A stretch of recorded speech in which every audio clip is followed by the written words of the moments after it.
आइए नाज़रीन जानते हैं गाड़ी के टायर चेंज करने का तरीक़ाकार। सबसे पहले आप देखें ये ये फ्रंट व्हील है। फ्रंट व्हील के अंदर जो है वो हम हवा का प्रेशर जो है वो 30 पाउंड रखते हैं। उसी तरह रियर व्हील में भी 30 पाउंड रखते हैं। चारों टायरों में हम हवा का जो प्रेशर है वो 30 पाउंड रखते हैं। याद रखें जब आपने किसी पहाड़ी इलाके में सफ़र करना है तो कोशिश करें कि अगले टायरों में 28 और पिछले टायर में 30 पाउंड हवा का प्रेशर रखें। और अगर फ़र्ज़ किया आप किसी स्नोफॉल वाले एरिया में जा रहे हैं जहाँ पे आपने बर्फ़बारी के ऊपर गाड़ी चलानी है तो आप गाड़ी के चारों टायरों के अंदर जो हवा का प्रेशर है वो आप रखें 25। चूँकि हवा का प्रेशर आप कम करेंगे, टायर के अंदर लचक होने की वजह से आपकी गाड़ी वहाँ पे स्लिप नहीं करेगी बल्कि ग्रिप करेगी। इसके अलावा टायर चेंज करने के लिए हमें 3 औज़ार की ज़रूरत पड़ती है। इसको कहते हैं जैक, जो गाड़ी में मौजूद होता है। उसके अलावा ये राड होता है जिससे हमें जैक उठाना होता है, और ये व्हील पाना होता है जिससे हमें टायर के नट खोलने होते हैं। फ़र्ज़ किया हमने ये टायर चेंज करना है। एक बात तो आपको ये बता दूं कि टायर चेंज करने के लिए हमें जो है वो जैक कहाँ पे लगाना पड़ता है। अगर फ़र्ज़ किया ये रियल व्हील है, पिछला व्हील है, तो उसमें यहाँ पे आप देखें ये कमानी है। ये इस कमानी के नीचे हम इसका जैक लगा सकते हैं। यहाँ पे नहीं लगाएंगे, ये हल्की सी चादर है, आपने किसी मजबूत चीज़ के नीचे जैक लगाना है। और पिछले व्हील में ये ईजी है कि यहाँ पे आप जैक लगा सकते हैं। जबकि अगर फ़र्ज़ किया हम अगले व्हील की तरफ जाते हैं तो एक तो ये है कि यहाँ पे आपको ये गार्डरी नज़र आ रही है, इस गार्डरी के नीचे आप जैक लगा सकते हैं। और अगर फ़र्ज़ किया फ्रंट साइड से आप नीचे लगाएं तो आपको ये जो चिमटा नज़र आ रहा है और ये राड है, इन दोनों के नीचे भी आप जैक लगा सकते हैं।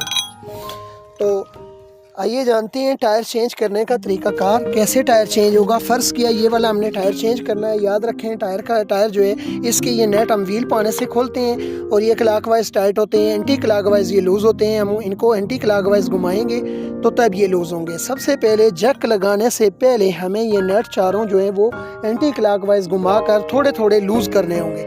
चूँकि अगर हम जैक पे गाड़ी को उठा लेते हैं तो उस सूरत में हम इसको लूज़ करेंगे तो ये लूज़ नहीं होंगे बल्कि साथ में ये व्हील भी घूमेगा। लिहाजा हम इन चारों को जो है वो पहले थोड़ा थोड़ा लूज़ करेंगे। उसके बाद हमें जैक लगाना है। फ़र्ज़ किया हम ये जैक आप देख लें, जैक भी जो है वो क्लॉकवाइज जो है ऊपर जाता है, एंटी क्लॉकवाइज ये डाउन होता है। तो इसको हम क्लॉकवाइज जो है वो ऊपर करेंगे।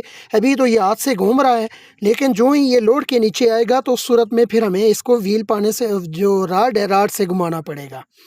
तो ये फ़र्ज़ किया ये यहाँ पे आ गया, तो अभी हम इसको घुमा रहे हैं। ये देखें बिल्कुल कमानी के नीचे इसको हम लगा रहे हैं तो यहाँ पे ये आसानी से लोड उठा लेगा।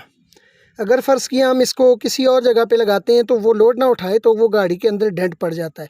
यहाँ पे अगर फ़र्ज़ किया लगाने की कोशिश करें तो इसलिए ये कमानी के साथ जब ये टच हो जाएगा तो उसके बाद ये हाथ से मुश्किल से घूमेगा। अब ये मुश्किल से घूम रहा है तो हम इसमें व्हील पाना डालेंगे। ये चेक करें व्हील पाना हम इसको कैसे डालेंगे। ये व्हील पाना डाल गया और इसको भी हम क्लॉकवाइज ऐसे ऐसे घुमाएंगे तो ये गाड़ी जो है वो ऊपर आना शुरू हो जाएगी।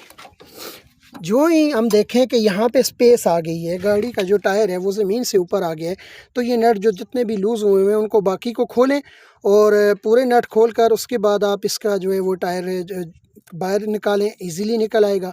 उसके बाद दूसरा टायर रख कर थोड़े थोड़े नट आप टाइट करें और उसके बाद फिर आपने एंटी क्लॉकवाइज इसको घुमाना है जैक को राड से ऐसे। तो एंटी क्लॉकवाइज ये डाउन होगा। जो ही आपका टायर जो है वो ज़मीन के साथ टच हो जाए उसके बाद आपने व्हील पाना डालकर क्लॉकवाइज इनको टाइट कर लेना है। याद रखें कि इनको इतना भी टाइट नहीं करना कि ये तो टूट जाएं या दोबारा खोलने पड़े तो मुश्किल हो जाए। जहाँ तक ये इजी टाइट होते हैं इनको टाइट कर लें। तो ये चारों जो है हम टाइट करेंगे। टायर में हवा डालने के लिए ये नोज़ल होती है जहाँ से हम इसमें हवा पूरी करवाते हैं। हर टायर के अंदर अपनी अपनी अलग अलग नोज़ल होती है जहाँ से हम इसकी टायर के अंदर हवा पूरी करते हैं। तो गाड़ी के अंदर जो है 4 टायर तो आपके वर्किंग में होते हैं और एक स्पेयर टायर होना चाहिए जो आपके पास हर वक्त के, अगर इनमें से कोई टायर आपका पंचर हो जाता है तो आप उस स्पेयर टायर की मदद से जो है वो अपना मज़ीद जो सफ़र है उसको जारी रख सकें।